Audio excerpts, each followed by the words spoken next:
If I'm gonna have to have a fence on all the time, I'm just gonna go ahead and bite the bullet and do it right now. Come on, chickens. Hi guys, Amanda from Whitewood Acres. Thanks for joining me today. So I'm in southeastern Ontario. It's a zone 5B or 6A. I'm right on the line. And it's time to put my garden in. Unfortunately, I am going to be a little bit late on that this year because I need to put in brand new fences around both of my gardens. This one behind me is what we call the home garden, and it's because it's close to the house. It's partially shaded by the shed, and I only grow certain vegetables down here, and they're usually things that need a lot more water than usual and only partial sun rather than full sun the entire day. So that would be like lettuces and spinach and kale. I also put a couple rows of celery in here every year. I put those kind of close to the shed because they do like a little more shade. So last year I had a really big problem with rabbits, and I actually lost almost my first succession of gardening in both gardens due to the rabbits. I got a few row covers on in time to save a few things. So I did end up putting a little temporary fence around this garden so I could come away with a yield last year. And that worked for the season, and it might have even worked for this season. It was still pretty sturdy and looking okay. So I'm planning on gardening here for years to come, so I'm gonna go ahead and put in a permanent fence this season. So a friend of ours actually gave us 4 12-foot 6x6 posts. And I just decided, you know what? I'm gonna make the entrance to this garden pretty. If I'm gonna put in all of this effort and I'm gonna be sinking posts anyways, I'm gonna make some nice little decorative pillars here so I have like kind of a nice entryway to the garden. It's not gonna be a fancy fence by any means, but I thought I'd make the entryway a little bit of a focal point. Why not? Most of the prep work's already been done. I was out here a couple days ago and I pulled all the weeds out, gave it a nice tilling, and it's been tarped ever since. So the idea with the tarp is to warm the temperature of the soil and kill any weed seeds that might be left in there. So the next thing we did was measure and make sure that we have everything all square and our rectangle is perfect. And I went ahead and put a few pegs in and ran a line around so I can start digging my post holes and everything will be perfectly aligned. And I'm going to show you what I used for my posts here, for my little peg. I had a tent that fell apart a few years ago, and so I kept all of the tent poles.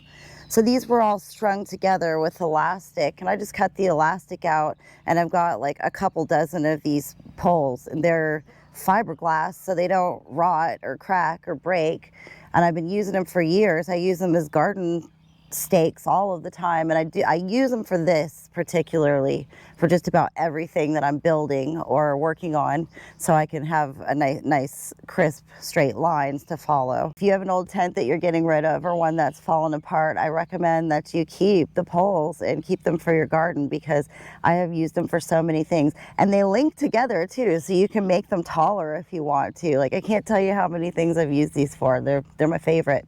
You know, necessity is the mother of all inventions. So I put a couple pegs in here where I'm intending the entryway to be, and I decided to go with 30 inches apart because I can fit the wheelbarrow in and out of there. I don't really want it much bigger. It's not a huge garden. So I'm going to be digging my post holes with this. I have no idea what it's called. If you know what this is called, please tell me in the comments because I do not know what to call it. But it's a vintage tool. I got it at a farm auction. I actually have another one that digs a smaller hole, and this thing is amazing. It's just like a hand auger. Maybe that's what it's called, a hand auger. You just put it in the ground and start turning it, and it like pulls out an entire plug of dirt, and you just kind of pull it out and tap it out, and it digs a hole pretty darn fast, a lot faster than I could with a shovel, and you can get a nice straight cylindrical hole. Why they don't sell these today in modern times, I don't understand, because it's a really good tool. Should be in everybody's shed. Okay, Little's my little foreman over there. Littles is my little rehab chicken. She can't hear and she doesn't see very well. She does see sort of, so she has to kind of be more of a pet. She can't really live with the other chickens, so we have to keep a close eye on her. So whenever I'm doing any yard work or whatever, I always have her just with me. She's just always looking for ways to die.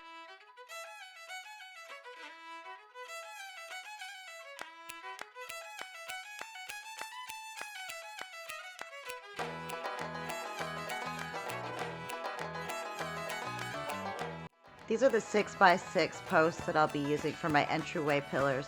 I sunk them 3 feet under the ground, and I wanted to leave 3 feet above the ground, so I just measured them halfway and cut them down the middle with a circular saw.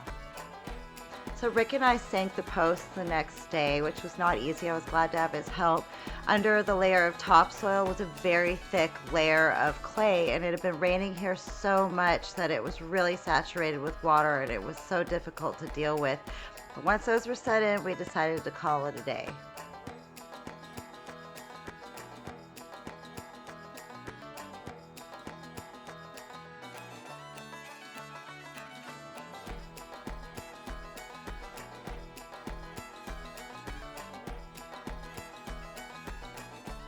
Thanks for watching today. I hope you enjoyed this video, and we'll see you on the next one.